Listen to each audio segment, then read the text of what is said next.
जिसको तुमने ध्यान से सुनना है, क्योंकि मेरे साथ परमेश्वर है। मैं जानता हूं इस दुनिया में जो शारीरिक लोग हैं उनको शरीर की चीजों में भरमाओ, शरीर की चीजों दो, ज्यादा लोग मन लगाए, ज्यादा दौड़ दौड़ कर आएंगे। अगर मैं शरीर की चीजें तुमसे करवाऊं, क्योंकि शारीरिक व्यक्ति को शरीर की चीजें बहुत पसंद है, लेकिन फिर भी मेरे लिए तो ये चैलेंज ही है, चैलेंजेस है मेरे लिए ये, लेकिन खुदा मेरे साथ है। आज तक ये मिनिस्ट्री खड़ी है, इतने चैलेंजेस आए, इतनी चीजें हुई, इतना लोगों से प्यार किया, इतना लोगों को ब्लेस किया, इतने लोगों से मिले, उनकी बातें सुनी। वही लोग बाद में शैतान की जुक्ति में फंसकर हमारे विरोध में, जबकि हमारा कोई उनसे विरोध ही नहीं, हम चैलेंजेस ही देखते आ रहे हैं। हालेलुया। लेकिन ये बात याद रखना, यहां आज मैं एक प्रार्थना करूंगा, क्योंकि इस वचन को समझने के लिए परमेश्वर का हाथ तुम्हारे सर के ऊपर आना चाहिए।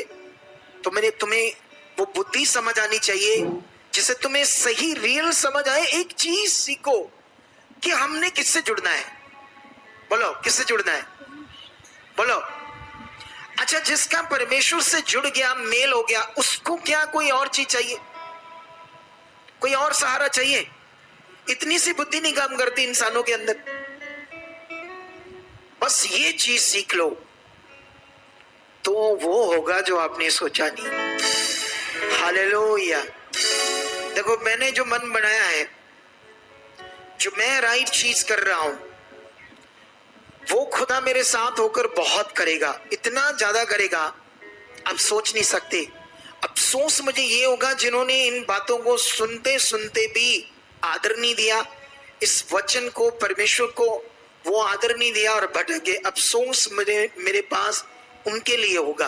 बस आज आप मेरे साथ बैठे हो, कल इधर बैठे हो ना बैठे हो कोई गारंटी नहीं, क्योंकि आप मनुष्य हो।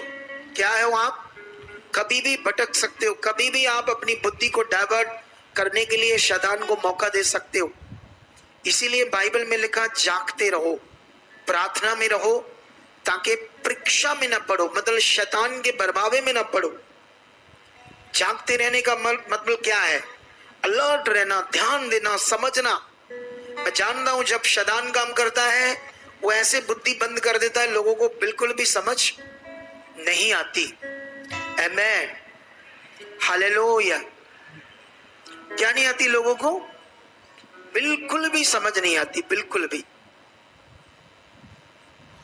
कितने लोग हैं तैयार हैं आज के वचन को सही से सीखकर और दूसरों को भी बताने के लिए, ताकि बहुत सारे लोग जो आज भी आगे पीछे भटक रहे हैं, अपनी चंगाई के लिए तड़फ रहे हैं, दुनिया में बहुत ऐसे लोग हैं यीशु मसीह में तड़फ रहे हैं, परेशान है बेचारे यीशु मसीह में भी आकर, क्योंकि उनके पास सही से परमेश्वर के साथ कनेक्शन करने का वचन नहीं है।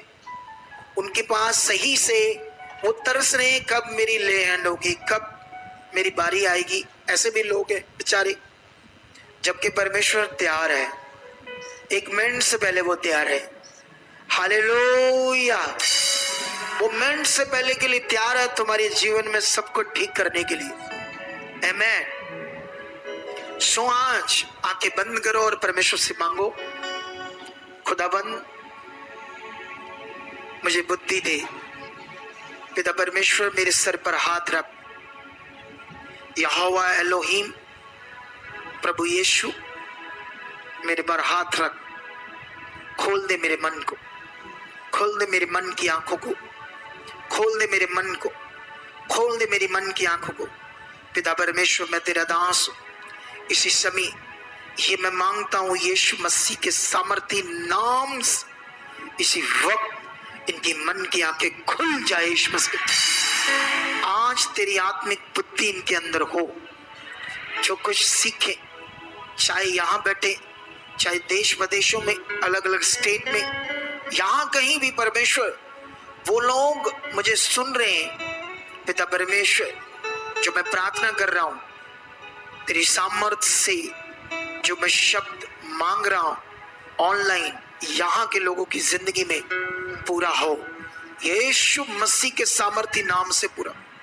इसी वक्त आप इन यीशु व परमेश्वर, इनके अंदर बुद्धि को डालो, विवेक को डालो कि जो कुछ मैं बोलूं तेरी आत्मा के द्वारा उन्हें समझ आए, यीशु मसीह के नाम से आमेन, हालेलुया।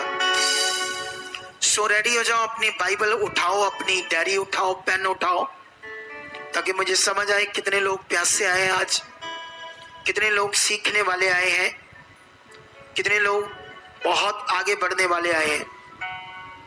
ऊपर उठाओ, एक बार हिलाओ। सबके हाथ में परमेश्वर का वचन चाहिए। इधर छोटी सी कीमत से मिलता है, उधर स्टॉल लगा है, तो उसको आप लोग खरीद सकते हो छोटी सी अमाउंट देकर, फ्री नहीं है परमेश्वर का वचन। उसके जो इसका क्या कहते हैं, इसको क्या कहते हैं, लिटरेचर्स, पेपर जिस पर ये खर्चा हुआ है उसका बस खर्चा लिया जाता है, वो भी सारा नहीं, ताकि आपको परमेश्वर का वचन आप ले सकते हो, उसका आदर कर सकते हो। आमेन। तो आज हम बहुत सारी चीजों को सीखेंगे। सबसे जरूरी हमारे लिए है वो है शारीरिक जीवन और आत्मिक जीवन को समझना। हालेलुया। ये सीरियस मैटर है, ये बहुत ज्यादा महत्वपूर्ण विषय है हमारे लिए, शारीरिक जीवन और आत्मिक जीवन। आप जानते नहीं हो, आप अगर महीनों ध्यान रखकर आत्मिक जीवन में बढ़ना शुरू करो, एक दिन आप गलत चीज करो और 1 मिनट में आप शारीरिक जीवन में चले जाओ। ये बात याद रखना। जब आप शरीर में होंगे तो आपकी बुद्धि ऐसे काम करेगी कि आप गलत भी होंगे, लेकिन अपने आप को कभी नहीं साबित करोगे कि मैं गलत हूं। शारीरिक जीवन ऐसी चीज होती है। शारीरिक जीवन में हमेशा आप अपने आप को कई शब्दों से, बातों से अपने आप को ठीक करके बताओगे लोगों, मैं राइट हूं, ऐसा है, ऐसा है, ये वो है। ऐसा होता है शारीरिक जीवन। एक खतरनाक कंफ्यूजन का जीवन होता है जो आदम और हवा से ये जीवन आया। जब उन्होंने परमेश्वर के हुक्म को तोड़ा, गुनाह किया, तो उनके ब्लड में पाप आया। तब से हम लोग आदम और हवा से पैदा हुए और सारा संसार वहां से आया। इसीलिए पृथ्वी पर गड़बड़ है। याद रखना, परमेश्वर का जो मकसद था इस सृष्टि को बनाना, इंसान को बनाना, वो ये नहीं था जो दुनिया में हो रहा है। इसीलिए परमेश्वर ने कहा, जब आप प्रकाशित वाक्य पढ़ोगे तो उस समय जो लोग यरूशलेम में थे, इज़राइल में थे, तो उनके आधार पर वचन लिखा गया है। हालेलुया।